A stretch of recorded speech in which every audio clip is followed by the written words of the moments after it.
So guys, today we are going to see a story that isn't just about love, but also family pressure, obsession, and pheromone chemistry all mixed together. And believe me, every scene will make you wonder, is this really true love, or just dangerous attraction? So let's meet our main characters. Jangwon is an Omega, and Yongwon is a dominant Alpha, and Jangwon's future mate. Now let's begin today's story. The story opens in a place where our Omega, Jangwon, has come for a matchmaking meeting at his father's insistence.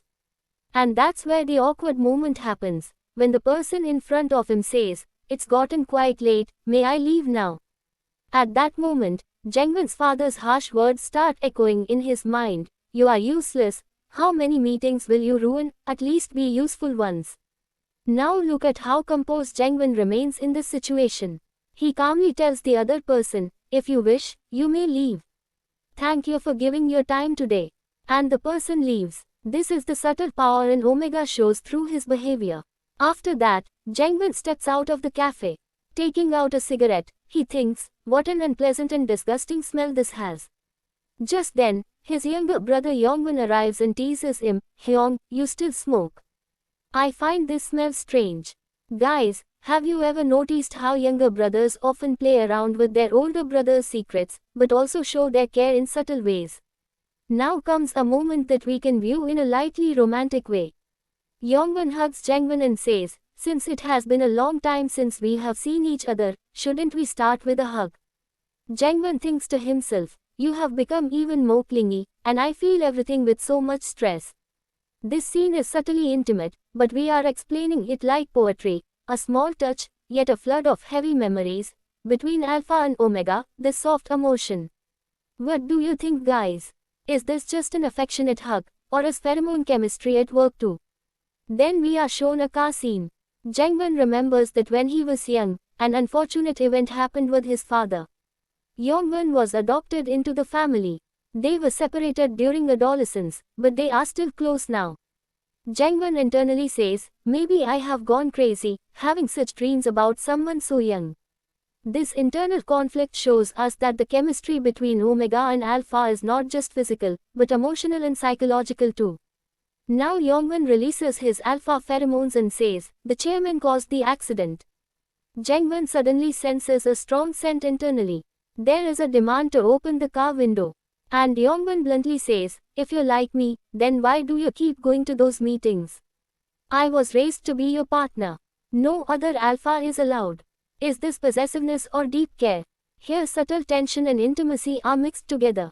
Guys, is the bond between Jangwon and Yongwon just affectionate, or is there a deeper emotional obsession as well? Let me know in the comments. Now the story takes us to an apartment, where emotions, secrets, and obsession are strangely mixed together. The scene begins with Yongwon looking at a framed photo of Jangwon. While staring at it, he says half jokingly, half mockingly, "This is so lame, you are always talking about being dominant, aren't you? Think about it, is this just a joke, or is there hidden jealousy and anger beneath it?" After this, the vibe suddenly shifts.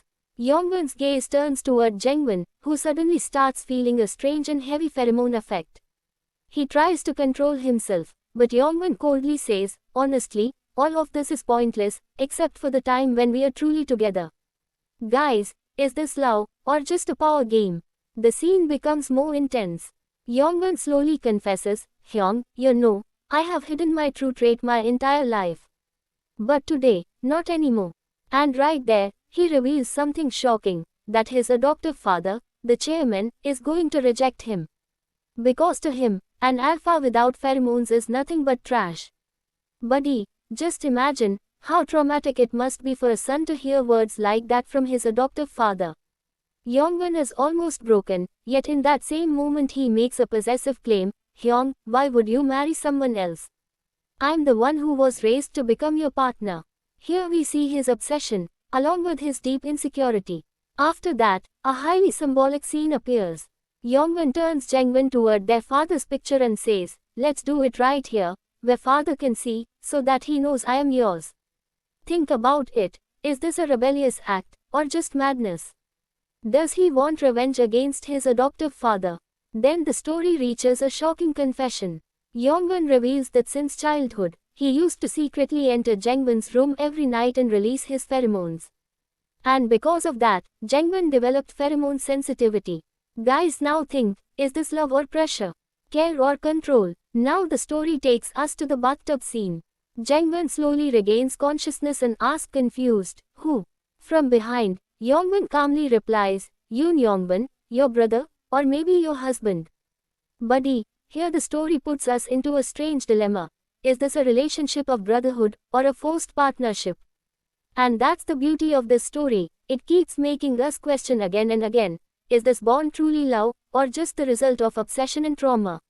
What do you think? Is Jangwon and Yongbin's relationship just a wrong dependency, or is there still a possibility of true love? Do let me know in the comments. The scene moves forward. Yongbin holds Jangwon's hand, kisses it, and says, this is how it should be. But Jangwon quickly pulls his hand away and says, don't change the subject. What happens now? And right there, he asks the critical question, are you really an alpha? Yongbin calmly replies, yes, as you can see. If you are asking since when, maybe from the very beginning.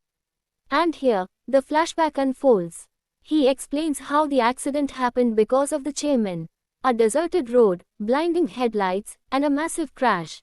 After that, for the first time, pheromones were released from Yongbin, triggered by pure survival instinct. And at that moment, the chairman picked him up as if someone had suddenly discovered gold.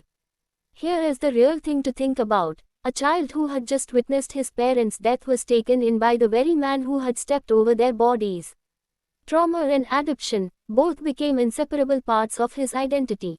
Jangwon angrily asks, so are you doing all this to take revenge on my father? But Yongbin responds, Hyong, you are my mate. Revenge doesn't even come into the question. If you want to give credit to someone, give it to the chairman. He is the one who brought us together. Buddy, is this twisted gratitude?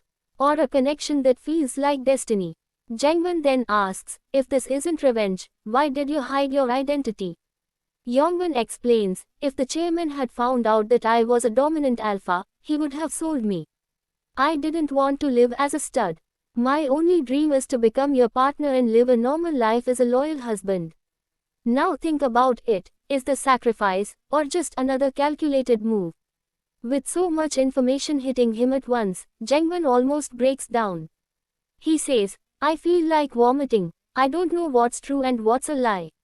How did the chairman know all this beforehand? At that moment, Yongbin calmly reveals that his biological father was the chairman's secretary. And it was he who had once mentioned his son's potential power. That's the very reason the chairman adopted him. Then Yongbin asks one final question, Hyong, now tell me, do you still see me as your brother? Or as your husband? Guys, this is the question that shakes the very foundation of their relationship. Buddy, the story isn't just about pheromones and attraction, it's about family politics, hidden trauma, and the intense puzzle of a forbidden relationship. Now you tell me, what should Jangwon and Yongbin's relationship be called? True love, control, or just a dangerous obsession? Drop your opinion in the comments. I'm waiting to hear what you think. Now the story takes us to that turning point, where love, obsession, and family expectations all collide. The scene shows the bathtub. Yongbin softly asks, Hyong, do you still see me as your brother? And Jangwon almost without thinking replies, of course.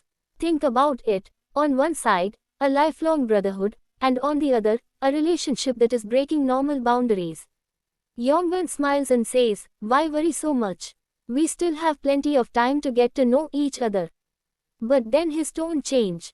He calmly continued, Hyong, I am not obedient, you won't be able to refuse me. From here, does the story begin its tension and dominance arc, or is this just a confession? The scene cuts to the next morning. Jangwon wakes up and says to himself, my body feels terrible, but I still have to go to work. I can't disappoint father again. Looking at himself in the mirror, he thinks, even after all these circumstances, I am still afraid of disappointing him. Buddy, have you ever noticed? Sometimes family pressure runs so deep that a person ends up ignoring their own feelings. From behind, Yongbin asks, Hyong, where are you going? Jangwon calmly replies, to work. And whatever happened between us, it was just the effect of pheromones. Consider it a mistake. Forget everything. But is it really that easy to forget? Yongwon bluntly responds, if you truly wanted to forget, you should have said that when I lost my innocence. Then he asks an intense question, Hyung, if I meet another Omega, will you really be able to handle it? Jangwon, almost breaking, says, then what are we supposed to do? This would become a lifelong trap. If father finds out, what will he say? In society's eyes, this isn't normal. And this is the moment, love and society's expectations stand face to face. Yongwon places his hand on Jangwon's cheek and says, Hyung, you have many reasons, but will you ever find someone who loves you as much as I do? And then he delivers the final decision, if you step outside that door, I will take it as your rejection and disappear forever. Guys, imagine having to make the choice, family versus forbidden love. What would you choose? In his heart, Jangwon wonders, if I really leave this house right now, will everything truly end? With a trembling voice, he asks, will you really love me, even if I give up everything? Without hesitation, Yongwon answers, of course. And at that moment, Jangwon pulls him into an embrace. But the twist doesn't end there. In the night scene, the phone suddenly rings, it's the chairman calling. Before Jangwon can answer, Yongwon picks up the phone and calmly says, it has been a long time, Chairman, since I have heard your voice. You know, our relationship is truly very special. And that's where the story ends, leaving 100 questions in our minds. So guys, the story isn't just about forbidden romance, it's an intense mix of family pressure, obsession, and the psychology of survival. If you were in Jangwon's place, would you choose society and family, or Yongwon's love? Let me know in the comments. The story isn't over yet. Wait. Now we step into a relationship where it's not just attraction, but secrets, trauma, and hidden identity all colliding at once. And that's what makes it so intense. The epilogue begins in a place where people are gossiping about Jangwon. Someone says, I heard Jangwon couldn't attend the inheritance meeting this time. Another replies, who doesn't know? He will probably run to his father, he's too emotional. Now imagine this, Jangwon is hearing all of this himself. In his mind, he says, I have gotten used to hearing things like this. Think about it, if people talked about you like that behind your back, how would you react? Would you ignore it, or confront them? The gossip goes even further. Someone openly says, the chairman only favors the second child. The real son probably isn't that capable. And right there, Jangwon's patience snaps. In anger, he smashes a glass toward the man and says, if possible, keep such comments limited to children like yourself. He is my younger brother. Buddy, is this the reaction of a protective brother, or possessive love? And then the scene twists. Suddenly, Jangwon wakes up, it was all a dream. Beside him, Yongwon wakes up and teases, Hyung, I told you, I'm not your brother, I'm your husband. Do I even appear in your dreams? Here the vibe change. It's no longer just a dream, it feels like a reflection of subconscious desire. Then we see a normal, cozy domestic scene, the two of them eating together, then taking a bath. But behind that simplicity lies heavy emotional tension. Yongwon suddenly asks, you arranged all those blind dates yourself, didn't you? Hugging him from behind, he continued, did he run away because he was afraid everyone would see him as a useless alpha? This dialogue isn't just playful, it reveals both insecurity and hidden truth. Now the story reaches its most intense part. Jangwon feels a slight fever and says, maybe this was my first pheromone exchange, and the first happiness of this relationship. Yongwon replies, relax, until your fever goes down, my pheromones will take care of you. Only I can look after you. We can see this intimate moment poetically, an invisible scent that binds deeper than blood. No chains, no promises, just the raw power of pheromones. Guys now think, is this love, or just an illusion created by body chemistry? Then Yongwon opens his heart completely. Hyung, I have worked hard so that no one can trouble us. I even saved dowry money. I just want you. But Jangwon hesitates. Maybe I am not as good a person as you think. What if one day you become disappointed? And here comes Yongwon's most powerful answer. I don't like Jangwon because he's a good person, I like him because he's the one I have always kept in my heart. Buddy, Is this true maturity, or just a new form of obsession? Yongwon clearly states, I am no longer your younger brother, I'm your husband. From the beginning, and forever. And that's where the epilogue ends. So guys, that's the beauty of this story: love and obsession, care, forbidden attraction and possessiveness, pheromone chemistry and emotional trauma, all blended together. Now tell me, is Jangwon and Yongwon's relationship a true bond, or just an illusion created by pheromones and family pressure? Drop your opinion in the comments. And if you like this story, don't forget to subscribe to our channel and press the bell icon so you don't miss our next intense story.